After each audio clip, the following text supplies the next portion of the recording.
15 anos, morei lá, finalizei o ensino médio lá, mas vim estudar.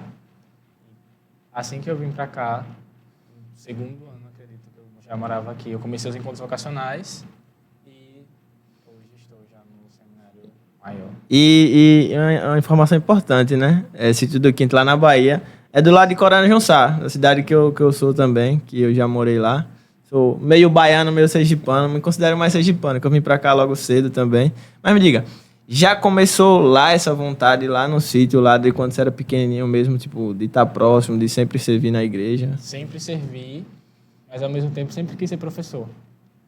Vim estudar e vim concretizar esse sonho Sim. de ser professor. Mas lá eu sempre servia, era coroinha desde cedo, desde cedo. Eu sempre comento que eu tenho uma madrinha que já era coroinha também. Então, eu não lembro o ano que eu iniciei a servir, assim, porque foi muito, muito cedo. Lembro de sempre segui-la, assim, nas missas, servindo. E depois, uns 12 anos, eu entrei na equipe de liturgia, que não era, assim, uma equipe tão estruturada na época, mas Sim. eu ajudava cada missa que tinha sempre alguma função, porque é no interior. Não tinha tantas pessoas, assim, para ajudar ativamente. Então, Eu lembro, sempre eu lembro participei. que eu comecei a primeira comunhão, a catequese, lá na Bahia já. Tipo, e o cenário é bem diferente, assim, da realidade daqui, de Sergipe, né? Muda um pouco. Lembro que lá, tipo, lá, se eu não me engano, a gente era aos domingos de manhã. Era um negócio bem mais tradicional do que aqui. Aqui já era mais como é que se diz? Um pouco, Estruturado, mais né? estruturado, mais liberal. Tinha lanchinho lá, já era um negócio mais de qualquer jeito depois da missa ali. Mas é bem legal. Sim, sim, sim. Agora vamos conhecer um pouquinho da história aqui do nosso homem. Então, sou seminarista Guilherme, sou natural de Cumbe, Kombi. aqui mesmo no estado, e tenho 22 anos. Estou no seminário maior já quarto ano, no caso, o primeiro ano de teologia, Sim. mas quarto ano de seminário. E a minha vocação nasceu também lá no interior, comigo, lá na comunidade de origem, onde é semelhante a Luiz, lá eu pude servir já desde pequeno. Fiz a primeira Eucaristia e logo depois que fiz a primeira Eucaristia já comecei no serviço como coroinha. Interior, poucas pessoas, e começamos com um grupo de 6 coroinhas. E a partir dali eu fui caminhando e conhecendo aos poucos, ainda mais, a vivência cristã, a vivência Sim. de igreja, mesmo ali no interior, mesmo bem diferente daquilo que eu percebi quando cheguei em Aracaju, principalmente. Mas lá no interior foi onde eu comecei a dar os meus primeiros passos na igreja, lá na minha comunidade também. Depois, comecei a fazer parte também do grupo de oração da Renovação Carismática. Penso que a minha vocação nasceu ali também. Sim. Junto... No podcast passado, a gente até falou sobre a questão dos coroinhas, né? Da maioria ser homens, que tá servindo ali no altar justamente para conhecer e se aproximar, ter esse chamado ali, né? Sim. Para servir, seja como... Fugiu a palavra agora. Como cerimoniário, como sacerdote, e assim, indo caminhando. Diácono. Mas é muito interessante que começa ali, né? Aquela vivência. Me diga uma coisa, eu tenho uma curiosidade. Eu lembro que eu assisti o filme Dois Papas. E ali ele fala sobre escutar a voz de Cristo. Me diz, como é esse chamado? Tipo assim, como é que você sentiu que... Caraca, é isso aqui que eu quero pra minha vida de verdade, sabe? Como foi assim que você, tipo, decidiu? Aí, vamos escutar um pouco de cada aí. Eu vejo que é quando, ainda que os nossos sonhos, as nossas vontades particulares se realizem, mas quando a gente percebe algo maior, percebe algo vindo de superior. Então, a voz de Cristo, a gente percebe que realizando um sonho de estudo, de trabalho, mas sempre tem uma voz que supera tudo aquilo. Sim. E fala, seu caminho ainda pode ser maior, seu caminho ainda pode enveredar outros direcionamentos, auxiliar outras coisas e comigo. Isso. Ouvir a voz de Cristo é concretizar algo que sai até muitas vezes de certas realidades assim que a gente imagina, pensa, porque é um sonho dele. Então a gente une as nossas vontades, une aquilo que a gente tenta também discernir, é muito um período de discernimento, mas é uma voz que supera o que a gente imagina. Sim. Uma voz que sempre É porque, tipo está assim, ali no coração. algumas pessoas imaginam que seja aquela voz mesmo falando, e não, às vezes é algum sinal, Sim, tipo, quando você for buscando um direcionamento, ele vai seguindo ali você e vai dizendo, uma coisa vai dando errada, você vai por outro caminho, aí você, eita, não era isso que eu queria, mas mas vai dando Vivência certo. também, né? É. Você vai ali crescendo, vai cada passo que vai dando, vai percebendo ainda mais os sinais de Deus dentro da sua vida, da sua história. Perfeito. Mesmo que muitas das vezes a gente não entenda, porque quantas vezes no seminário a gente não tem dúvida, né? Para pensar, poxa, será que é esse mesmo Estou no caminho que caminho Deus certo, quer? sim. Será que eu estou no caminho certo? Mas logo depois, sempre a ação de Deus providente vem e nos mostra, vai mostrando cada vez mais os sinais que Ele vai dando na nossa vida de que de fato nós estamos caminhando no segmento dele. Lembro quando eu era pequeno que eu já tinha vontade, dizia às vezes que queria ser padre, Sim. mas depois eu fiquei sabendo que padre não casava, aí sempre fica aquela coisa, né? De, poxa, então é muita renúncia. Mas depois que vai crescendo, você vai amadurecendo e conhecendo ainda mais algumas realidades, você percebe que a vida, diante das muitas decisões que a gente sempre é chamado a tomar, mesmo abraçando o sacerdócio ou não, mas uma delas é essa, o celibato, mas que não venha a ser como um peso, mas ser vivido com amor, como de fato uma decisão plena que a gente toma de uma resposta a tudo aquilo que Deus já realizou em nossa vida, em minha vida, agora eu respondo dessa forma. E a cada dia a gente vai amadurecendo e vai renovando ainda mais esse sim para sempre se manter firme na caminhada. A fé ali na... E essa dúvida não é só como seminarista, né? Tem muitos padres que até hoje, com 10 anos de sacerdócio, tem essa dúvida ainda, né? Sim. De se está no caminho certo, se é isso mesmo, até essa trajetória, né? Conta da fé também. Mas é assim, o que a gente não tem dúvida, né? Deus mostra uma coisa a gente, mas Ele não diz, é aquilo, você tem que fazer isso e isso. Não. Ele mostra o caminho, a gente entende pelo meio da oração, mas Deus não deixa explícito. Às vezes pode deixar, mas a gente não percebe, né? E a gente às vezes não quer, né? Reluta ali, não é isso que eu queria, não era isso que eu queria, mas ele vai insistindo ali e cativa a gente de um jeito que não tem como explicar. Agora, a gente já viu isso aí um pouquinho. Me diz quais são os passos, né? Tipo assim, se eu não me engano, tem os encontros vocacionais, aí depois vai fazendo o quê para até chegar ao sacerdócio, vamos dizer assim, né? Tipo, até se... É o que? Se consagra padre, como é que se fala? Entra no seminário. A ordenação, né? Ordenação, sim, isso é. Entendi. Então, tudo começa, na verdade, ainda antes dos encontros, começa do próprio desejo de querer fazer essa caminhada vocacional. Sim. Por isso, o primeiro passo que sempre nós somos aconselhados a buscar e procurar o seu pároco. Porque ali naquela situação é ele quem melhor sabe orientar. É ele que encaminha você para o seminário ali, para os encontros vocacionais, né? É ele quem dá ali aquele primeiro apoio, aquele primeiro incentivo, é ele quem dá.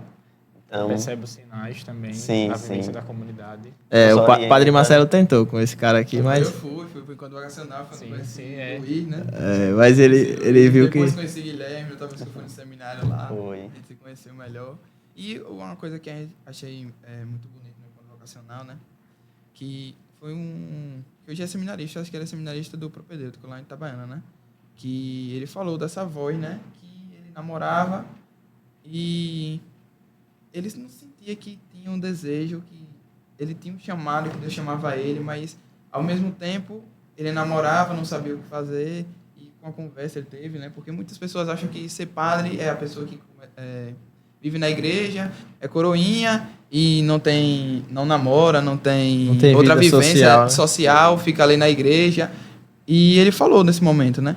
Que depois ele conversou com a namorada e eles decidiram que a vocação dele, teve certeza que a vocação dele era seminarista. Vamos ver se com o tempo Diego vai se decidindo aí. Mas continuando. E é tudo um caminho também. Sim. Um caminho. Continuando, aí a gente... Você estava em qual parte ali? Sim, no primeiro encontro começa com o pároco, né? Aí o pároco ali ele vai caminhar para os encontros vocacionais. Aqui na Arquidiocese a gente funciona mensalmente, né? Todo Sempre no primeiro domingo de cada mês. E ali, o candidato vocacionado, ele vai participando desses encontros e vai conhecendo um pouco mais da realidade. Contato até com algumas coisas que a gente só vê no seminário, como, por exemplo, a liturgia das horas. Eu acho que todo mundo reza a primeira vez no encontro vocacional, né? Eu tenho que aprender. Meu padre Marcelo me deu uma liturgia das horas, eu procurei para saber como aprender. Eu vou marcar um dia para a gente começar a fazer a liturgia das horas. Tá bom, então estou aguardando, né? Sim. Porque aí são essas coisas que às vezes até marca também a nossa caminhada. Lembra a primeira vez que eu rezei foi a hora média, geralmente, né? Que a gente reza nos encontros vocacionais. Sim. E aquilo vai marcando a nossa vida. E quando chega no final do ano, nos últimos encontros, aí o reitor, o promotor vocacional, ali ele já vai encaminhando para alguns dias que a gente chama de semana de discernimento. Sendo que ao longo de todos os encontros, sempre a gente está ali em diálogo, sempre, muitas vezes ele chama para conversar, né, acompanha, porque não é uma coisa padrão, mas é uma coisa sempre personalizada. Sim. Cada candidato vai trilhando aquele caminho. Então, nessa semana de discernimento, a gente passa, e ali de forma mais intensa, já no seminário, ali mesmo que naquela semana nem todos venham ser aprovados para ingressar no seminário, mas já é uma semana de vivência fraterna, como se já estivesse vivendo o próprio seminário. Sim. Rotina, tudo. As orações também, Sim. aí a gente já entende um pouco mais intenso como funciona essa dinâmica do seminário. E terminando essa semana de discernimento, tem ali a aprovação para ingressar no seminário propedêutico, que é esse primeiro ano que atualmente o nosso seminário é em Itabaiana. Então, é aprovada para participar, fazer esse primeiro ano propedêutico, que é lá em Itabaiana. No caso, fazendo esse primeiro ano propedêutico, aí nós podemos ingressar no seminário maior. Que aí seria aqui em a Aracaju. faculdade, tipo... Isso, Primeiro é filosofia, né? filosofia. Para isso. depois teologia, né? Sim. Aí, ingressando aqui, nós temos 3 anos de filosofia e 4 anos de teologia. Então, nós moramos 7 anos aqui no Seminário Maior, Sim. do Lamarão. Porque todo mundo acha que vira padre do nada, às vezes, né? Não é assim, né? Tem um estudo ali por trás. Uma faculdade, né? É. A gente faz uma faculdade no Sim. seminário, Duas duas faculdades, graduações. duas Duas graduações. A filosofia que questiona muito a fé e a teologia sobre a fé, né? Sim. É muito engraçada essa questão até da ordem. Eu estava dando uma lida sobre isso um dia desse e fiquei bastante porquê, né? Eu falei, por que filosofia, né? Já que é algo que questiona tanta fé, né? E também é para você ter esse discernimento, se você realmente quer seguir por esse caminho.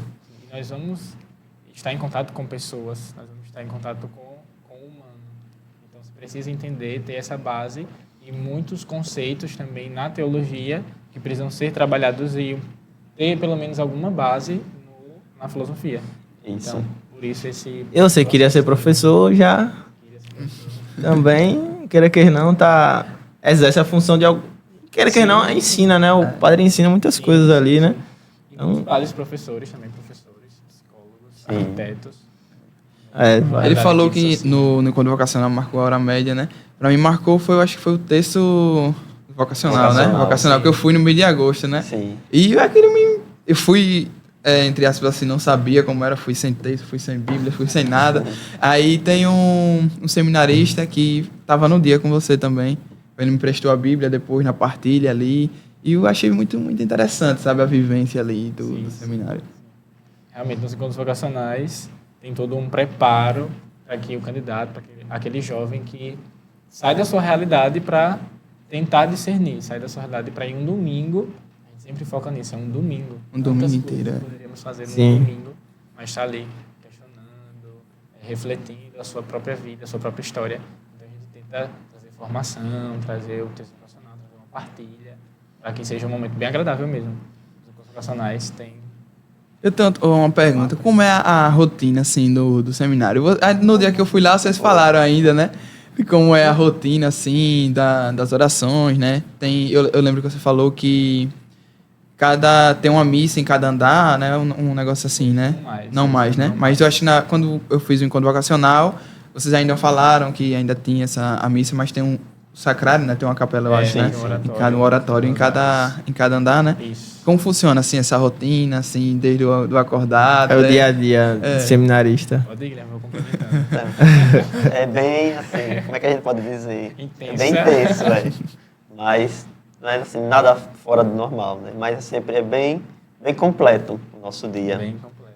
Desde o momento que a gente acorda até a oração das completas, a gente sempre está fazendo alguma coisa.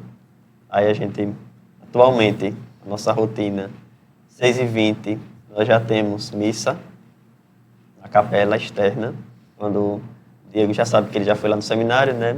Quando o Kevin tem a oportunidade de ir lá. Irei lá conhecer. Mas nós temos uma capela, tem o nosso prédio dormitório, refeitório, no fundo o prédio acadêmico, onde a gente estuda, e também temos uma capela. A graduação que vocês fazem é lá mesmo, é? Sim, sim. No prédio acadêmico, no caso. Sim, Lá bacana. mesmo. Aí é o dormitório. nós temos essa capela, lá onde nós nos reunimos todos os dias para as orações comunitárias. Então, atualmente, todos os dias nós temos missa, 6h20. Então, celebramos a Eucaristia, muito importante. E ali naquela missa já é com laudes. Já seria a nossa oração da manhã, que é da liturgia das horas. Sim. Então, nós fazemos ela junto com a missa. Termina a missa, nós temos o café da manhã e depois já inicia as aulas, que vai de 7h50 até 12h10, né? 10. O intervalo, que é um momento muito bom também. De Sim. 10h15 até 10h30. 15 minutinhos ali para respirar, né? 15 minutos, meu Deus. E depois retornamos para os 2 últimos horários. E depois, aí a gente sai 12h10, depois 12h20 nós temos a hora média, que é outra oração da liturgia das horas. Nós rezamos na capela. Eu tô ficando também. curioso com esse negócio, eu vou dar uma pesquisada tem no depois. YouTube, tem no YouTube. Sim, e é o que é bem interessante, a gente pode até falar depois, né, um pouco sobre a liturgia das horas. Aí depois temos o almoço, e depois do almoço é o que vai diferenciar alguns dias. E na segunda e na quinta nós temos estudo pessoal. E na terça e na sexta é o momento de limpeza. Então, depois do almoço, por volta de 1h, a gente começa a limpeza. Temos equipes, cada equipe vai para uma área direcionada. Isso em 1h, depois, em outro momento, cada equipe também toma conta da sua parte específica. No caso, a equipe da cozinha vai para a cozinha, organizar o que tiver lá. A equipe de espiritualidade organiza alguma coisa que precisa na capela. E assim termina. Também nós temos dia de terça e sexta, o momento de educação física, que também é 1h para a gente praticar exercícios físicos, ou pessoal que gosta do esporte. Jogar uma bola. Eu vi que teve um jogo, acho que não sei se final do ano, não foi? Sim, teve sim, um torneio lá é. dos seminaristas. E quando termina, a gente também depois tem... Quando a missa é pela manhã, aí a gente se reúne à tarde para rezar as vésperas e o ofício das leituras. Também parte Da liturgia das horas. horas. Dia das horas. Quando não. Outros dias também, Elexio Divina, adoração, tudo nessa parte agora da tarde. Aí jantamos depois, e à noite também é bem modificado, porque cada dia tem alguma coisa específica. Na segunda, geralmente tem formação, a terça agora está mais livre, para estudo pessoal também. A quarta é a folga, a gente sai depois da hora média, já tem um período de folga para resolver alguma coisa, sair Sim. até 10 horas, quando a gente se reúne para rezar as completas. Depois, da liturgia das horas também. Aí finaliza o dia. Aí terminou o dia oficial, né? Oficialmente é. Porque aí depois a gente sempre faz alguma coisa, estuda alguma coisa, lê ou descansa. E aos finais de semana, como é? É tipo, o final de semana você vai, sei lá, pra casa da sua mãe, visitar os parentes, ou não? Queríamos nós. Também não, no final de semana, o primeiro ano Luiz pode explicar melhor, mas do segundo ano de filosofia até o quarto ano de teologia, nos finais de semana, a gente vai para uma paróquia fazer o final de semana de pastoral. No caso, nós somos sempre designados para uma paróquia. Faz como se fosse um estágio lá nas pastorais, Isso, né? passa o final de semana com o padre, para auxiliar na paróquia, no que ele precisar, com formações. Também nas férias, eu acho, né? Não sei se Tem a não pastoral sei se de uma férias. pastoral, Isso. assim, quando a gente... você tava no Augusto Franco, eu acho, não foi? Isso. Pastoral de férias, não Sim, foi? sim. Aí nós realizamos nesse período, no sábado e no domingo. Vai no sábado, dorme na paróquia e volta no domingo para o seminário. Nós do primeiro ano, nossa pastoral é na paróquia mesmo, porque o seminário ele é localizado ainda no território da paróquia Nossa Senhora das Graças, lá do Lamarão.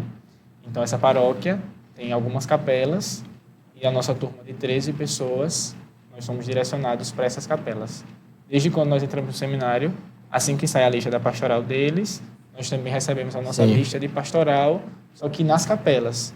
Então não é um pastoral tão intensa quanto a que eles vivem, porque no caso nós precisamos participar de algum momento da capela. A minha capela é Mãe Rainha, lá na Nossa Senhora das Graças, nessa paróquia. Então a missa é no sábado. Eu preciso ir no Pra missa, sábado, não. passar da missa, antes tem a catequese, qualquer demanda que a catequese precise. Depois nós jantamos lá mesmo na capela e já voltamos para casa. No domingo, enquanto pastoral, nós não temos atividades. Mas outros meninos da minha mesma turma, que fazem pastoral na matriz, que fazem pastoral na capela de Nossa Senhora Aparecida, eles precisam cumprir. Ao invés de eles irem no sábado, Não, ao domingo. vão ao domingo. Então nós temos o final de semana para ter alguma atividade com essa capela da nossa pastoral. E tem idade mínima, tipo assim, quantos anos? Tipo, ou só a partir dos 18 que pode entrar no seminário? Ou não tem isso? Ou idade máxima também? Não, tipo, depois de 30 anos eu decidi que eu vou virar padre, eu tenho alguma questão, tem alguma coisa assim. Então, no propedêutico, a gente pode entrar, eu acho que ainda de menor. Eu completei 18 anos lá no propedêutico já. O irmão de turma, que também é de lá de Cumbi, ele completou 18 e já tinha terminado o propedêutico. Ele faz em dezembro, aniversário. Então, ele passou o propedêutico todo ainda com 17 anos. Mas aqui no maior já é com 18. Já ingressa No começo, começa. No propedêutico ou no maior? O início é no propedêutico mesmo, né? que é o Aí seminário menor. passa quanto tempo lá no propedêutico? Um ano, né? Pra vir pro seminário maior. E lógico que tem que já ter terminado o ensino médio, né? Porque depois vai cursar. Sim. Fazer alguma graduação, né? Duas da graduações, né? É, A única coisa assim, mais fixa mesmo é essa questão do ensino médio. isso. Pelo menos esperar o candidato finalizar o ensino médio. Ensino médio. Agora, de idade, 17, nós temos casos de 17, como o Guilherme falou. É. João Paulo também, ano passado, Sim, sim. ele completou 18 lá no seminário menor, lá em Itabaiana. Aí. Não, pode falar, Diego. Logo quando vocês entraram assim no seminário, qual foi a maior dificuldade, assim, de questão de rotina, convivência? A distância da família pega um também. pouco também, né? Então, bem particularmente, eu senti mais a distância da família.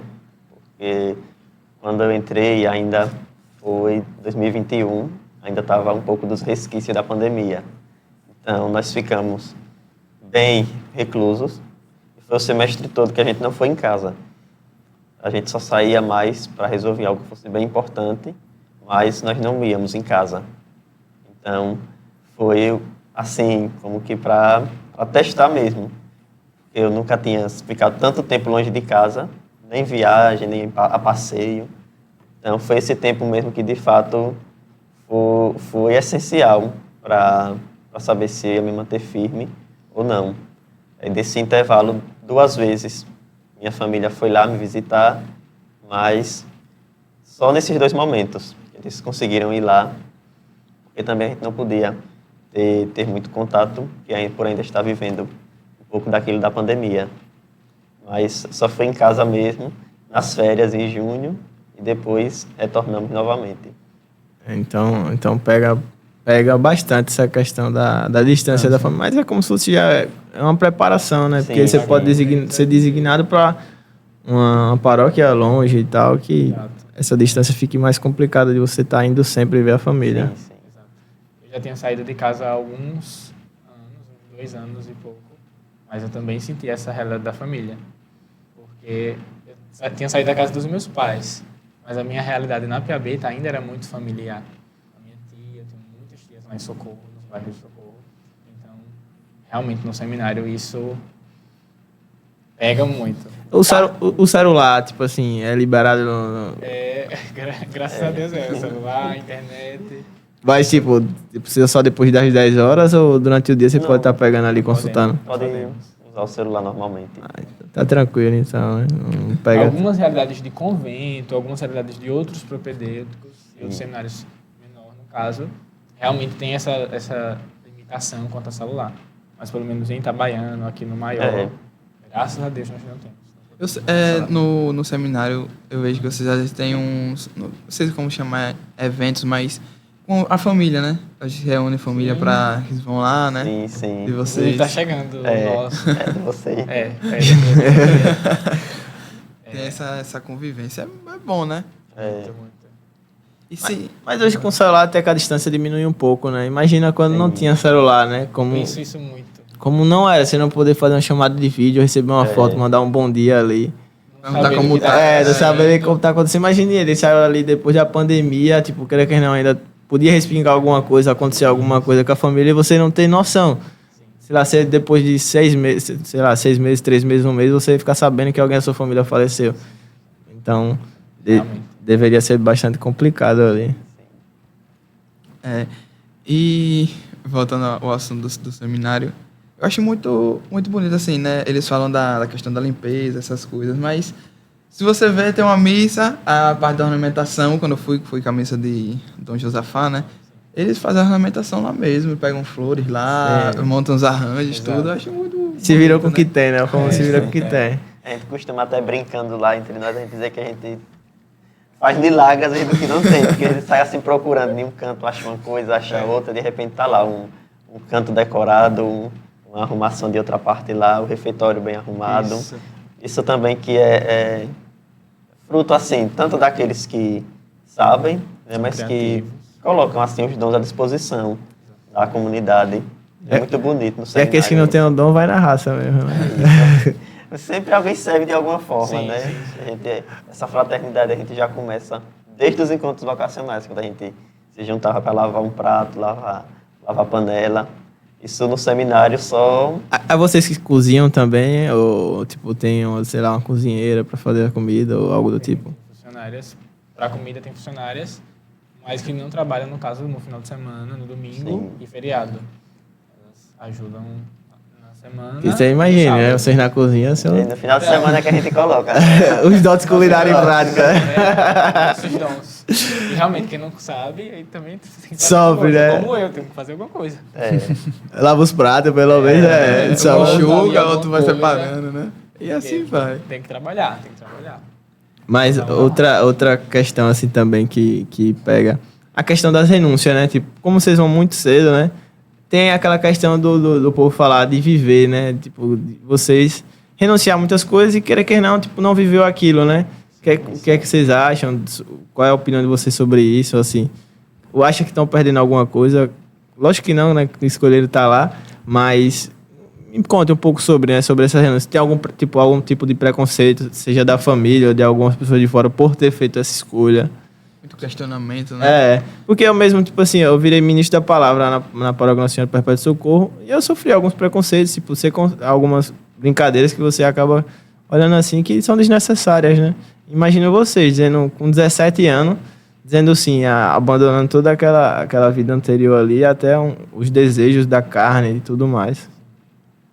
São renúncias e renúncias, mas também são sims que todos os dias nós precisamos dar, ofertar para consolidar e dar aquele passo firme para a vocação.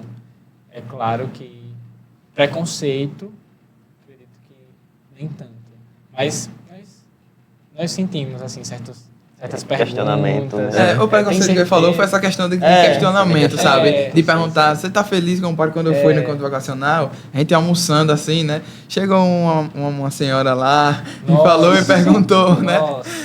No encontro vocacional mesmo, perguntou se você tá feliz por ser padre, quer ser padre mesmo? Rapaz, não queira não. E tipo, uma coisa que se você não tiver sua fé, se não tiver assim... no teu discernimento, você acaba se questionando ali. Se questionando. A mesma pessoa, viu? Comigo, ela disse... Ela ouviu, passando assim, eu estava comentando alguma coisa na mesa, ela ouviu que eu era filho único. Aí ela entrou no assunto e E foi dizendo, você é filho único, faça isso não, e vai ser padre, vai dar um filho pra sua mãe, não sei o quê. Foi. Como é que Aí ela na tá hora eu já mandei triste? mensagem pra minha mãe, a mulher disse isso, não sei o que, não sei o que. Aí ela, oxe, meu filho, não faça isso não sei o que. Porque deve ser, tipo, bastante... Difícil. É a mesma coisa, tipo, eu sou cerimoniário lá na paróquia Perpétuo Socorro também. E, tipo, muito questionamento, né? Porque a parte de renunciar. Eu não vou renunciar muitas coisas a partir, né? De que eu entrei, como o Kevin renunciou também. Que eu acho que é o dever do cristão, né? Sim. É renunciar. Tem coisas que não cabem mais a gente, né? E eu fui muito questionado. Por que você tá fazendo isso, rapaz? Não vá não. Pare de... Você tá trocando sua vida, tá perdendo sua juventude. Muitas pessoas falam isso, né? Estão perdendo a nossa juventude. Mas o que eles acham que é ganhar, o que eles acham que é perder para eles, a gente tá ganhando, né? Sim. Não é essa a vivência de hoje, né? Quem realmente vive a experiência, sabe do que a gente se alimenta, né? Eu acho que não questiona, não pergunta isso. Porque você não tem dúvida, quando você pisa o pé ali, que você vê tudo aquilo ali que você tá vivendo, fala, meu Deus, é até difícil explicar de você falar sobre, né? E as pessoas questionam ali. Eu vejo muita gente que vai, tipo, um dia na igreja e depois não vai mais. Aí eu fico me perguntando, às vezes, por que será que essa pessoa não viu, se ela não se encantou e tal. Mas renúncias e renúncias. E todo dia você renuncia a alguma coisa, né? Quer não ali. Até num palavrão, às vezes, que você vai chamar, você... Eita, não posso não. E na questão de sonhos também, eu pontuo isso. Meus pais, eu já falei a questão de professor e tudo, meus pais sonhavam comigo também essa realidade. E como você é filho único, pega bastante isso aí também. Bastante. E não é uma crítica ou pensamento ruim contra a minha mãe, que ela também está desejando a melhor coisa para mim. Com certeza. No caso, para ela, não seria sendo padre. Não seria no sacerdócio. E o meu pai também é o mesmo sentido, de estar mais perto. Tanto meu pai quanto a minha mãe são pessoas que valorizam esse sentido de estar perto, de estar próximo. Então, isso entra no arcabouço de renúncias, de ofertas, para que nós também sonhemos com as coisas de Deus. Então, mesmo sendo mais solidificado financeiramente, estruturalmente numa ou outra profissão, mas é o sonho de Deus, é a voz de Cristo que desde o início nós Vem falando, né? Qual um conselho que vocês dão para os jovens que têm o desejo, sentem o chamado da vocação para o sacerdócio, mas não têm, assim, coragem para enfrentar, né, essa parte das renúncias, né? De tudo. Até mesmo isso, da né? família, né? Como você falou, né? Nossos pais, eles tendem a nos proteger e querer algo que eles que querem ali, né? Tipo, uma estabilidade financeira, realizar alguns sonhos que eram deles, que eles não realizaram. Eles espelham na gente, né? E o que é que vocês dizem aí pros jovens? É o melhor, né, pra gente, que muitos deles esperam, né? Mesmo sem entender, que às vezes achando que trilhando o caminho vocacional pode não ser aquilo que seria o melhor para nós, mas sempre pensando, eu penso que não é como se fosse algo errado para a gente, né, que os nossos pais pensam, mas é nesse caminho de pensar sempre o melhor para nós. Às vezes aí não entende no momento como vai ser esse melhor, mas à medida que nós vamos caminhando, à medida que as coisas vão acontecendo, eles vão entendendo também. Quando foi para mim sair de casa mesmo, para ir para o seminário, sim, entre ser aprovado para ir para o seminário e chegar o dia de ir para o seminário, são dois extremos, né? Porque ali você recebe a carta, mas você pode ir, pode não ir, né? Mas quando vai se aproximando, você vai comprando um livro, vai comprando um breviário, vai chegando perto do dia, vai chegando perto do dia de você ir para o seminário mesmo, foi quando foi aquela coisa, foi a crise. Vai batendo na porta. Foi onde eu particularmente senti mais dificuldade. Mas a partir dali, depois, hoje já mais tranquilamente, já vou em casa, ou eles vêm aqui no seminário, muito bem felizes também, por mim, muitas vezes, celebram comigo cada etapa, cada momento, cada prova que às vezes eu faço e digo, com minha irmã, principalmente, que a gente conversa sempre. Eu vi sua irmã, né? Sua irmã apoia, eu vejo foto dela, com você postando foto com ela, disse aí. Isso é bonito, né? Você tem um irmão que apoia você, né? Sim, e tá sim. junto, né? Aí depois a gente vai como que se acostumando, né? Eles vão entendendo que é Sim. aquilo e vai apoiando. Não, como você falou, né? São dois extremos ali. Tipo, você tá indo ali, mas tá indo todo dia pra casa, né? Agora imagina você quando você pega, arruma, mãe, vou arrumar minhas coisas, aí fui aprovado e agora eu vou entregar a minha vida a Deus ali. Então deve ser bastante emocionante, né? Dizer esse, vamos dizer assim, um adeus, né? Que queira que não, você não retorna ali pra casa dos seus pais mais, né? Nunca mais é a mesma coisa. É verdade. O nosso quarto, o nosso canto, a nossa cidade, nossos amigos. Me diga como, tipo assim, os amigos, muitos a gente deixa pra trás, né? Porque queira que não, eles vivem outra realidade, né? Que às vezes não cabe, não quer dizer que eles estejam errados, mas às vezes não te cabe ou não te aceitam ali dentro daquele ambiente, né? Ou não tem isso, como é que vocês me dizem? Na verdade, de amigos, eu não tive essa experiência. Os meus amigos do sítio, os de escola, os de grupo de jovens, eles já conheciam a minha caminhada na igreja, no caso. Sim. E na Piabeta também essa mesma realidade. Então, a experiência de amigos que abandonaram ou amigos que não apoiaram, eu não tive. Porque já na minha infância, eu já não tinha tanta porque você possibilidade já vem do caminho, tipo, bem já assertivo, né? Assim, já dentro da igreja, né? É que nem, tipo, hoje em dia, assim, né? Acho que o meu e o de Kevin, assim, a gente tem as amizades que hoje eu não perdi, né? Mas hoje eu não tenho os amigos que eu tinha antes, hoje eu não tenho mais. Porque meu pensamento hoje é outro. Minha vida é outra. Então, tem lugares que eu frequento que hoje é a igreja, muitos amigos meus hoje vão para a igreja, mas não tem aquela fé, sabe? De estar ali sempre na igreja, frequentando a missa, principalmente a missa dominical, né? Que é bastante importante.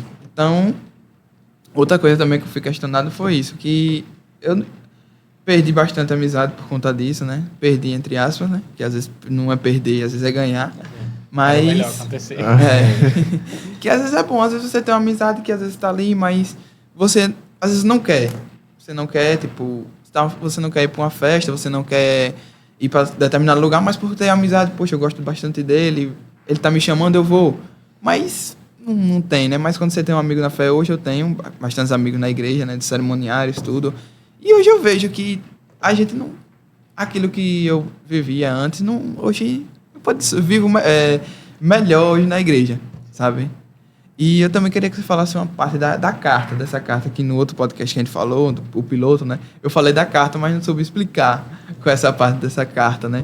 Que você recebe. No caso, ela é mais... uma carta de instrução, né? Pra gente... Caro vocacionado. Amigo, né? Caro vocacionado. A minha não tem o nome, não. A lista a ficha corrida. Aí vem a aprovação e os itens que você vai precisar levar pelo menos no primeiro dia. Sim. Você entra no seminário no primeiro dia com aquelas coisas. E muitos pensam assim, que entra no seminário, eu vou entrar, pronto. Se eu entrar, eu não saio mais. Não, mas do decorrer, você pode ter o discernimento e dizer, poxa, aqui não é mais, eu não me vejo mais aqui, entendeu? Deus mostrou. Sua vocação é outra. Minha vocação é essa, né? Então, isso que é interessante. Isso que é bastante bonito. E é assim como padre também. A vocação é um sim que responde todos os dias. Aquilo que Deus te direciona a realizar. E do seminário, às vezes, para além de entrar para já sair no sacerdócio, o melhor que às vezes o seminário nos proporciona é a nossa formação humana. Você chega na metade do caminho e você discernir que não é aquele caminho, não é aquela vocação, mas ali você sai convicto de que não esteve naquele tempo um tempo desperdiçado, um momento jogado fora, mas aquilo serviu para construir aquela pessoa que você está saindo dali. Bom, às vezes é para ser, né? Mas a gente às vezes fica triste quando algum irmão deixa a turma, mas também fica feliz quando vê que lá fora também ele está se realizando. Lá fora ele está crescendo, lá fora ele está seguindo a caminhada. Nós também, dedicados ao seminário, nós nos alegramos com isso. Embora também sintamos falta, tudo, mas nós sempre, é preciso ter sempre isso em mente. E o seminário, para além de tudo, ele está formando ali a nossa humanidade também. Está formando homens. E até mesmo aquele que sai ali sei lá, que desistiu no meio do caminho, ele não é a mesma pessoa que ele entrou. Isso, Exato. exatamente. Aquela bagagem que ele já leva do seminário também, Experiências. de experiência, de aprendizado, de pessoas que conheceu, muitas coisas que o seminário proporciona. Então, tudo isso é positivo para que lá fora também a gente possa se realizar, possa crescer naquilo que humanamente a gente for buscar. E o que é que vocês acham também, assim, vocês agora já mais jovens, né, já caem em interação no celular, tem muita gente que, tipo, muitos pais que ainda são muito reclusos a essa questão das redes sociais, né? Vocês já vão sair sacerdotes já com a rede social, né? Que é o que movimenta muito, que chama muitos jovens, que aproxima os jovens, né?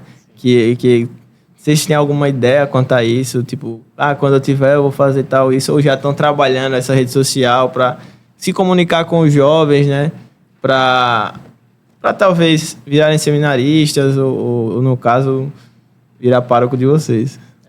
Aproxima muito. A questão das redes sociais aproxima muito. Aquilo que a gente coloca... Eu cito WhatsApp e Instagram. Aquilo que a gente publica. No propedêutico, na verdade, que eu também tive essa proximidade de publicar a questão de nosso momento de oração, nosso momento de leitura. Isso faz com que também os que estão do lado de fora conheçam certas realidades dali. Então, stories ou comentários que a gente faça, publicações que a gente compartilhe, isso eu vejo aproximando para a realidade que tantas pessoas que nós podemos alcançar nas nossas redes sociais. É algo sem barreira, né? Tipo, a gente pode... Tá disponível ali para o mundo todo, né? Então, todo mundo pode ver ali. E você consegue evangelizar, vamos dizer assim, sem fronteiras. Sim. Imagina, você consegue falar com todo mundo. Esse podcast aqui, alguém do Japão pode estar assistindo. É sempre... E nós já nascemos, né? Meio que nesse mundo, né? E aqueles que estão vendo e aqueles que possivelmente verão também já nasceram nesse mundo, ou então, de uma forma ou de outra, estão conectados porque acharam interessante e se conectaram com a internet. E a internet hoje se tornou uma forma de evangelização sem fronteiras, como você dizia mesmo. É algo que nos anima e nos preocupa. Nos anima porque até onde nós podemos chegar, né? O campo, o alcance é sempre amplo, a gente nem não compreende até onde pode chegar. Mas nos preocupa também a nossa mensagem, o que a gente vai transmitir para essas pessoas. Como vai ser interpretada, né? Como vai ser interpretado, hoje também nós preocupa muito. Muitas interpretações. Isso já é falado dentro do seminário? Sim. O seminário trabalha bastante nas formações. Nós sempre... O tema da internet, o tema da comunicação, sempre, hora e outra, ele está em voga em nossas formações. Porque justamente é isso que a gente está vivendo já desde o seminário, mas quando você torna padre, de forma mais intensa. Como é que nós estaremos transmitindo essa mensagem? Como é que nós estaremos falando para milhares e milhares de pessoas que podem ver, que podem entrar em contato por meio daquela mensagem? Também para não falsear também a nossa fé, né? Não transmitir um conteúdo que, de fato, seja contrário à nossa fé, ou que, de fato, em vez de aproximar, distancie aquelas pessoas. Sim. Que a rede social não cortando você, mas é bom e é ruim ao mesmo tempo, né? Às vezes a gente pode postar uma coisa, pode colocar, publicar alguma coisa, mas às vezes é o nosso olhar, né? Às vezes a gente está conversando no WhatsApp mesmo, a gente até até um não que a gente coloca pode ser interpretado de várias de formas. outro jeito, sabe? Sim. Então, isso que a rede social como dizem, uma terra sem lei, né? Todo mundo é dono, todo mundo acha certo, acha errado. Então, isso é bastante interessante, essa parte de comunicação, né? Principalmente eu acho bonito, às vezes, hoje tem a Pascom nas paróquias, né? Isso é muito, muito bonito, tá mostrando, principalmente quando tem novena, essas questões, né? E as missas que já são transmitidas. Hoje a maioria das paróquias transmite as missas dominicais ou aquelas missas, tipo, as novenas e todas as festas que acontecem ali dentro da igreja, né? E na nossa dimensão humana também trabalhar a relação social e virtual.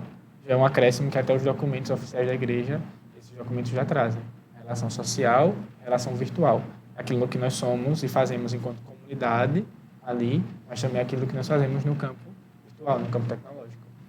E a gente não pode ficar sem citar também com Carla Kutz. Nós já temos Sim, uma referência. Nós já temos Ele ia um ser... espelho dele. O período de canonização Ia dele ser ia ser canonizado agora, mas por agora, conta da sim. morte do Final do falecimento mês do passado. Santo Padre, né? Não teve como.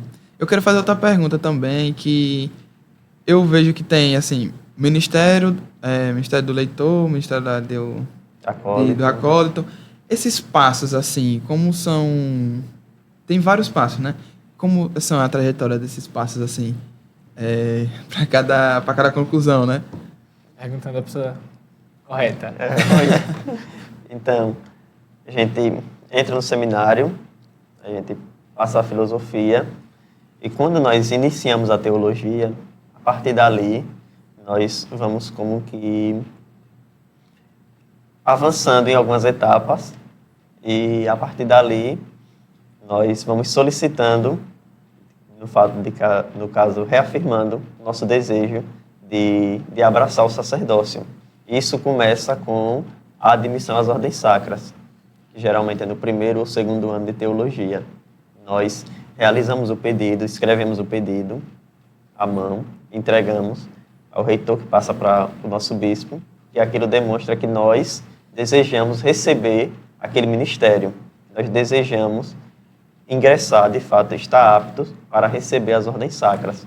Então, no primeiro ano, no segundo, a admissão, de fato, nos admite, nos torna como se fosse uma afirmação pública daquilo que nós desejamos abraçar. Quando caminha mais um pouco, geralmente no segundo ou no terceiro ano, nós pedimos novamente o ministério de leitor, e ali nos é dado. E depois, já próximo do quarto ano, ali é pedido o ministério de acólito, que já ajuda de forma mais prática nas missas. Mas tudo isso tem um grande valor espiritual também. Nós afirmamos publicamente que queremos receber as ordens sacras, nós nos colocamos à disposição da igreja para anunciar a sua palavra, para ensinar por meio da palavra, aí o ministério de leitor, e nós nos colocamos para servir ao outro na comunhão, naqueles momentos, a partir do ministério de acólito. Então é sempre um caminho, como uma didática da igreja, para que a gente vá avançando e à medida que for avançando, vai recebendo esses ministérios. E também no seminário a gente percebe de forma mais clara aqueles que, nas celebrações litúrgicas ou na liturgia das horas, eles leem, por exemplo, são aqueles que já têm o ministério de leitor, aqueles que servem nas missas, são aqueles que já foram admitidos. E a partir do momento que recebe o acolitato, também já começa a realizar as funções de acólito durante as missas. Entendi. Aí, vamos dizer assim, hoje Kevin é ministro da palavra, ele vai ingressar no seminário. Ele precisa fazer de ser ministério do leitor, eu acho, né? Ministério da leitura. Sim, ministério. Ou ele, como já é ministro da palavra, ele não precisa fazer. Ou como é diferente, assim, no seminário, né? Então, eu não saberia responder ao certo, mas lendo o pedido que a gente faz, então certamente ele faria também, por causa do caminho, agora, o nosso sacerdócio. E ali, quando ele deu sim para ser o ministro de leitor na paróquia, foi com aquela finalidade. Agora, no seminário, já é com uma outra finalidade. E o próprio pedido, no texto do pedido, descreve. Nós escrevemos à mão esse pedido. Então, no texto daquele pedido já descreve um pouco o que faz parte daquela caminhada. Você está em tal ano de formação, você é seminarista de tal diocese. Tudo isso para mostrar o direcionamento daquele ministério. Você está recebendo aquele ministério porque você está na caminhada sacerdotal. Você recebe aquele ministério como uma etapa ali que você está chegando, mas em vista do sacerdócio que você vai receber no futuro. Uma ação mais abrangente também. A Sim. realidade de ministro é voltada à realidade Leitura. paroquial. Sim, sim. Então, no caminho sacerdotal É mais amplo. mais amplo. E também eu tenho... Eu tenho várias dúvidas, né? Eu tô vendo aqui. Fugiu só. agora um pouco a pergunta que eu ia falar, mas essa questão da convivência de vocês, assim, tem quantos quartos mesmo lá no seminário?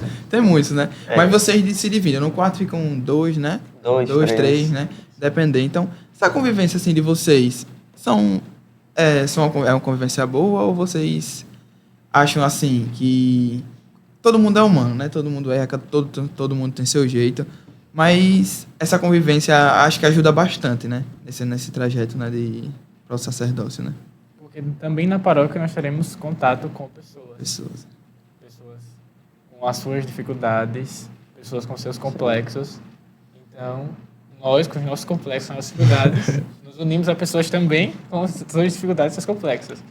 Mas a gente tenta lidar com as realidades que acontecem e no diálogo, na maturidade, porque também nessas provas, também nessas dificuldades, que muitas coisas são expostas. Como você lida com aquilo, como você trata o irmão depois daquela realidade. Então, tudo nos forma, tudo nos capacita a um bom desenvolvimento enquanto pessoa, mesmo nessas realidades de convivência. É como vocês vivem, tipo assim, internato o tempo todo, né? Então, devem ser bastantes provas. Mas, para além dos desafios, também a fraternidade ali é sempre algo positivo para nós. Nós temos no prédio, o prédio já propicia um pouco isso, tanto pelo fato de dividir com alguma pessoa. Ou seja, a gente reclama por causa da privacidade, né, que teria se fosse sozinho, mas muitas vezes dividindo o quarto com um irmão, a gente tanto se deixa conhecer, tanto conhece um pouco mais aquele com quem a gente está convivendo. E também no prédio nós temos salas de convivência, que a gente se reúne, tem aqueles, às vezes com mais proximidade, formam um grupo, não no sentido negativo falando, mas se reúnem ali para conviver. É porque, querer que não, alguns se aproximam mais do que os outros, né? Sim. Cada um se identifica mais com a pessoa e tal. Então, isso é muito positivo. A gente brinca, a gente compra lanche, se diverte. Aproveitar bem esses momentos que a casa nos proporciona, mas também momentos que a gente consegue encontrar ali uma brecha que dê para a gente conviver, que dê para a gente celebrar, dê para a gente viver, por exemplo, comemorar o aniversário de algum irmão que está longe de casa, por exemplo, que às vezes não queria estar com a família, exatamente, e a mas família somos nós. a gente se torna nesse momento quase como uma verdadeira família. Viram irmãos ali, né? Sim. E ali a gente se diverte. Muitas vezes a vida fraterna, às vezes salva também a nossa vocação. Porque às vezes ali sozinho, às vezes distante da família. E queira que não, depois a vida do sacerdote ela é um pouco solitária também, né? Sim. Apesar de você estar sempre com pessoas, né? Você está distante da sua família de qualquer forma. Então você está sozinho às vezes ali. A única pessoa que tem é você. Então essa convivência aí, né? Já ajuda bastante nessa caminhada, né? Porque como você falou, né? Às vezes você tem aquele momento de dúvida e você está com o irmão do lado. Conversa com ele. Ou até mesmo um dia que você está menos motivado, ele te motiva. Não, vamos lá e tal. Vamos vencer mais esse dia aqui, vamos fazer isso e tal. E vai um ajudando o outro ali. Eu já tive uma experiência semelhante, foi no quartel. Tipo, a gente vivia bastante em internato, queria que não. Imagine, se eu não me engano, se eram 50 beliches, tipo, no mesmo dormitório. Duas pessoas dentro do quarto, a gente é bastante complicado. Até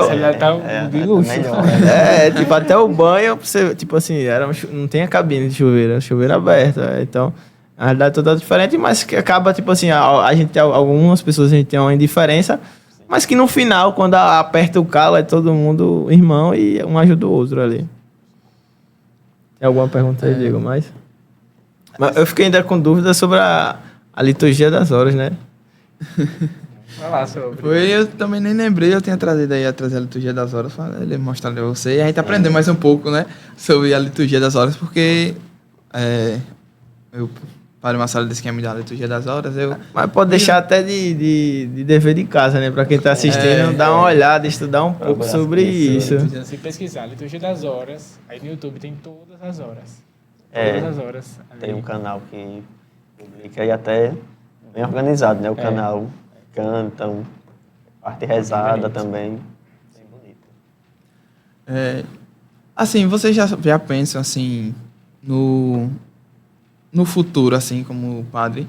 Vocês já pensam alguma coisa, como seriam, se você, tipo, lá na frente, eu vou enfrentar uma dificuldade como padre, ou ainda não?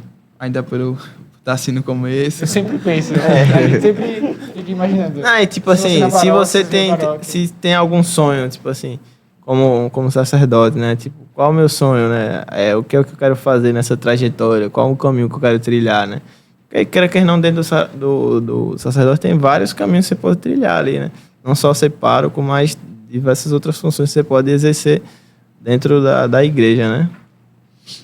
Então, muitas vezes a gente se depara com algumas situações, né? Eles dizem assim, poxa, quando acontecer comigo, né? Como é que eu vou responder a essa situação? Como é que eu vou resolver esse problema? Mas eu acho que é isso que eu procuro viver, assim, como sacerdote, assim, procurar cumprir bem a minha missão, aquilo que me for designado, aquilo que me for confiado para realizar, sendo que nossa principal missão é levar a mensagem de Jesus, né, hoje, para as pessoas de hoje, para os homens e mulheres que a gente encontra no hoje da nossa vida. Então, sendo pároco, sendo vigário, ou estudando em alguma forma, sempre para buscar melhor servir a essa igreja, servir melhor, levar melhor a mensagem do Evangelho. Eu penso um pouco, às vezes eu fico pensando em estudar um pouco mais e depois que terminar o sacerdócio, ter um conhecimento, mesmo que não seja na dimensão da igreja, ou também se fosse na dimensão da igreja, mas em vista do serviço, para melhor servir, para melhor levar a mensagem do Evangelho às pessoas. Porque é para isso que a gente é chamado, né? Se a gente sair pensando em muitas coisas, a gente pode até, às vezes, perder pelo caminho. Mas aquilo que é primordial, fazer bem. Aquilo que nos for confiado, fazer bem a mensagem, levar bem a mensagem do Evangelho às pessoas. E é um caminho que proporciona muito isso. O seu quarto é ali a sua paróquia, é ali a sua responsabilidade. Como eu organizo o meu quarto, como eu cumpro as minhas atividades de equipe, como eu lido com as situações, com os horários, com as outras pessoas. Tudo traz para uma realidade de paróquia também, tudo reflete depois. E essa questão, tipo assim, sei lá, me veio aqui na cabeça agora. Se um dia perder o horário, tem alguma punição, alguma coisa do tipo, manda rezar os 10 Pai Nosso? Rezar no meio. Ou não tem? Não. Depende, né? Não, mas você tá com companheiro, será que os dois vai perder a hora? Quase que... Já aconteceu. Já aconteceu os três, né? Ele perdeu a hora média, os três dormiam. Foi a hora média, não foi nem laudos, assim, para ir cedo, né? Mas os três foram liberados cedo da aula. Aí foi tirar um cochilo. Tirou um cochilo, e quando acordou, parece que foi assim, instantâneo, os três. Aí já era 12, quase 12h30. Aí desceu os três e ficou lá esperando o pessoal sair da capela para ir almoçar. Eita, pega. Porque há certas orientações também. Orientações de uns 5 minutos, de chegar antes, de se preparar bem para o momento de oração. Então, essas orientações, ainda que não sejam específicas, olha, você chegou atrasado, vai fazer isso, isso, isso. Ainda que não seja assim, ou ainda que não chegue nesse extremo, mas a gente já tenta se adaptar a essa prática. Se o horário é tal... Chegar um pouquinho antes para me preparar, né? Mas sempre acontece. Faltou água. Cheguei uns minutinhos assim depois, porque... Vai depender sempre dessa questão, né? Ou se acontece sempre, se a pessoa que não está dando devido valor àquele horário. Isso. Mas se foi uma coisa por um acidente que aconteceu, um imprevisto, isso é sempre... É só dialogar. São quantos anos no seminário? São... Até, vamos dizer assim, até a sua ordenação. Você fica até a sua ordenação de padre? Ou já como diácono já vai para a paróquia, já ou não? Como diácono já saiu do seminário há 1 ano, que é o período de estágio. Então são 8 anos, um no seminário propedêutico, no seminário menor, mais 7 no maior, com as 2 graduações. Depois já é estágio. E quando termina, já vai para uma paróquia, que vai fazer esse período de estágio, que não é um período fixo, A gente tem 1 ano, mas pode ser mais, pode ser menos. Isso vai depender das necessidades, né? Como vai acontecer. E também durante esse tempo todo não tem como atrasar, né? Ninguém vai ser assim perfeito, né? Pra não imagina, atrasar, 7 anos sem atrasar. Sem Sempre atrasar. acontece alguma coisa. Sempre vai, Sempre. falta hora média, acorda tarde, e assim vai, né? Pega no sono, não chegou nas completas, por exemplo. Aí, Então, cada vez que fala, eu fico pensando já ali do jeito aí. Mas é bastante interessante, acho que é um papo bem esclarecedor e até convido outros jovens, né, para estar conhecendo. Se você tem curiosidade, procura seu pároco ali, vê com ele como é que faz, ele vai te dar esse discernimento ali e te encaminhar até os encontros vocacionais, né? Até porque é uma coisa que Diego direcionou que nós fizéssemos, esse conselho para esses jovens que têm medo, ou Sim. que de alguma forma são impossibilitados, de tentar mesmo com consciência, mas também respeitando muito o seu tempo, respeitando muito a sua realidade, de conversar, de dialogar. Tudo na igreja, graças a Deus, nós conseguimos essa estrutura, esse itinerário bem pedagógico, bem materno, a igreja oferece para direcionar. E eu acho assim que também não se cobrar, né? Tipo, quando eu comecei com o vocacional, eu me cobrava muito, eu pensava bastante se, poxa, sério, eu não vou entrar, eu não sei se é isso, não sei se eu tô fazendo a vontade de Deus, como é que eu vou ir. Acaba me cobrando bastante e até fiquei um tempo assim, meio, poxa, eu acho que não tô fazendo errado, eu tô fazendo, mas não se cobrar, sabe? Sim. Começar o discernimento e continuar até você ver o chamado, né? E não deixar esse chamado apagar, né? Essa chama se apagar. Sempre tá ali, porque sempre vai chegar um. Sempre vai chegar um. Não, acho que não, isso não é pra você. Até da gente da família mesmo, até um amigo próximo que você acha, poxa, esse é meu amigo, mas na hora... Vai dar uma cutucada. Aí, vai né? dizer, pra que você vai? Oxe, quem já se viu? E não é pra você não, entendeu? As coisas que não... atrapalham, né? No tempo de Deus, tudo se encaixa. E isso retorna à pergunta da voz de Cristo. Eu fiz 2 anos de encontro vocacional e eu tinha certeza que ia fazer mais um terceiro. Eu não tinha finalizado a faculdade ainda. Então eu tinha certeza. Eu fui o 2º ano, mas eu tinha certeza que, de alguma forma, eu precisaria de um 3º ano de encontro vocacional. Mas não foi esse o caminho. Nem trilhado por Deus, e não foi esse o caminho que aconteceu. Era para entrar naquele ano, finalizar naquele ano e conseguir conciliar aquelas realidades. Mas, tantas e tantas vezes, a caminho da faculdade, no ônibus, meu Deus... É isso trazendo mesmo. o sonho do Senhor. Não era para estar aqui. Aí depois, não. Era para se preparar. Era para acontecer daquela forma. É tudo no Só tempo de futuro, Deus. Só anos depois que a gente percebe, olha, se eu tivesse tomado aquela decisão, não teria vivenciado isso. Precisava passar por isso, experienciar tudo isso. Então, o não se cobrar se encaixa muito com essa realidade. E depois a gente entende tudo. E respeitar, sim, também, né? O chamado não é na nossa hora. Não é só porque... é na vida, né? Não é na nossa hora. Às vezes a gente quer dar um passo, mas Deus fala, não, agora não é. Isso não é no momento, isso não é hora para fazer isso. Mas às vezes a gente, como ser humano, a gente é teimoso, a gente enfrenta lá na frente...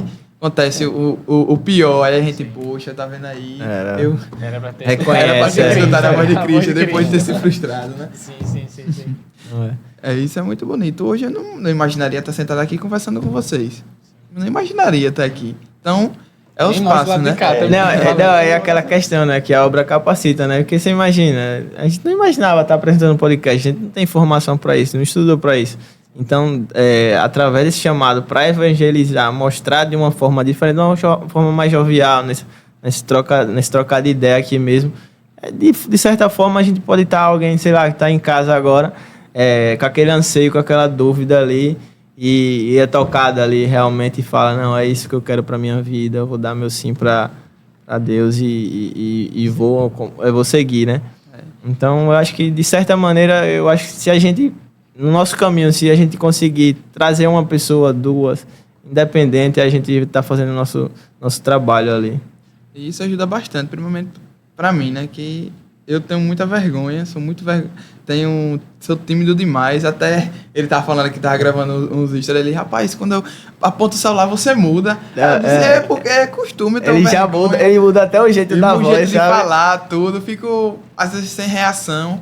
E isso todo dia eu tô tentando, poxa, amanhã tem podcast.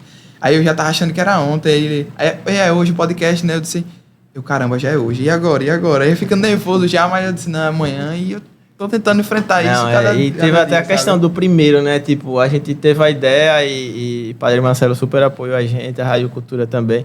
E aí a gente, quando é que vai ser o primeiro? Quando é que vai fazer? Quando não sei o que, e só postergando. Até que a gente falou, não, vamos fazer, e vai fazer feito da forma que a gente puder e que a gente conseguir. E de cara já, hoje a gente tá no segundo episódio, a gente fez o primeiro, que era um piloto, só foi eu e ele se apresentando. E nesse a gente já tem um patrocinador, que é a Rei das Babuches, ó. Que é uma loja que vende calçados, certo? Em EVA, tipo, estilo Crocs, assim, ó. Essas mesmas aqui custam R$19,99. Vai de R$19,20 até o R$23, R$24. Então, tem de todo o preço lá. Inclusive, mandaram aqui um bombonzinho pra vocês, ó. De agradecimento aí pela presença de vocês. Tem vários tamanhos, né? Tem adulto, vários infantil. estilos. E esse é nosso primeiro patrocinador. A gente já vai estar buscando outros aí com Deus. O pouco é muito, né? Sim. E a gente vai cada vez mais se especializando, aprendendo e seguindo adiante. Agora, para a gente finalizar, né, esse podcast, a gente já tirou muitas dúvidas. Deixem um conselho para os jovens, tipo, para as pessoas que estão com essa dúvida, né, de entrar ou não no seminário, ou até mesmo de poder mandar uma mensagem para vocês, se deixar o Instagram de vocês, para vocês darem esse discernimento para aquela pessoa, conversar um pouco com ela, ou acalentar ali, né, mostrar o caminho de verdade e dizer que não é, às vezes não é aquele bicho sete cabeças que o povo acha que é, né, que enfrenta aquele medo ali. Quem vai ser o primeiro aí a falar? Conselho, ouvir a voz de Deus, dar passos sinceros, firmes e caminhar. Caminhar aceitando a sua realidade, caminhar entendendo o seu caminho, o seu propósito de vida, na sua história pessoal. Então, perceber os sinais de Deus e agir com sinceridade, com verdade naquilo que Ele te coloca enquanto vocação, te coloca enquanto missão, e com as suas atitudes, com os seus desejos, cumprir na sua vida, na sua história, de maneira muito particular, muito específica, com a sua missão, com o seu sim, aquilo que Deus também sonhou. Eu até vi esses dias uma historinha, né? Tipo assim, que tava um avião, aí tinha vários passageiros e tinha uma criança no meio. E a criança estava solta brincando no meio do avião. E aí a aeromoça fala que vai ter uma turbulência e que manda todo mundo prender o cinto. Ela vai lá e volta, e a criança no meio ainda. E aí é quando a aeromoça vai é rude com ela e fala bem assim: olha, se prenda que vai ter uma turbulência. Aí ela olha para a aeromoça com a maior calma e fala: mas quem é o piloto? É meu pai. Então, dizendo que às vezes você tá com medo ali, não, mas quem tá na frente é Deus, não tenha medo, pode ir, siga que com Deus vai tudo se encaminhando, vai tudo se encaixando, e da forma que for para ser, vai ser, né? Sim. O Evangelho de Jesus na barca, né? No meio da tempestade, ele estava dormindo, tranquilo, ele que está no nosso barco. Agora então, conselho era deixar-se guiar pelo Espírito Santo, se abrir à vontade de Deus, mesmo que por hora não esteja tão clara, que por hora não seja tão evidente, mas se abrir e deixar-se guiar, que com leveza, que com tranquilidade, Cristo vai conduzir. Ele sempre, quando ele chamava os discípulos, ele passou naquele lugar onde eles trabalhavam, onde eles se realizavam enquanto pessoas. Sim. Estavam consertando as redes, estavam na coletoria de impostos. Então, na nossa vida também ele passa em muitos momentos em que a gente está, muitas vezes, despercebido ou realizando aquilo que nós fazemos por bem, um trabalho, um estudo. Então, ele sempre passa, ele sempre chama. Então, por isso, que o conselho que eu deixo é esse: abrir-se à ação do Espírito Santo e deixar-se guiar por Deus. Porque assim como ele chamou os discípulos, ele chama até hoje. Não cessa de chamar pessoas para a sua igreja.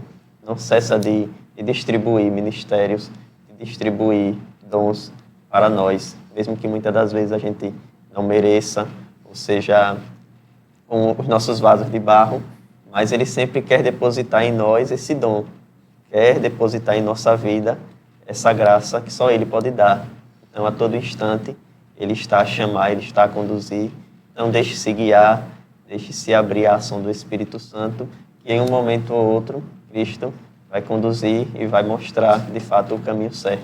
E como eu falei aqui, né? Tipo assim, às vezes a gente fala que não é, a gente pensa que não é capaz, né? Mas ele vai capacitando a gente, mesmo se falar, mas eu não vou conseguir. Mas ele vai te ajudar, ele vai te mostrar as ferramentas. E até às vezes o dom que você não tem, sei lá, que seja da palavra, você vai aprender com o tempo ali, né? Tudo trabalhado. Muitas coisas a gente não nasce sabendo, é normal. Então, tudo ali dentro do tempo vai se encaixando e você vai aprendendo. Não tenha medo. E aí, Diego? Não, isso é o que eu ia falar, né?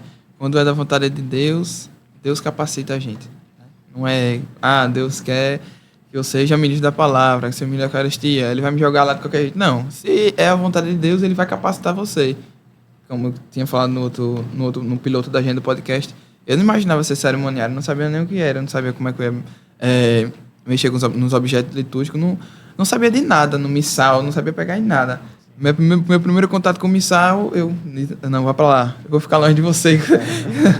Hoje eu já sei, sei manusear, né, do que eu no começo, mas é isso. Deus sempre capacita a gente, né?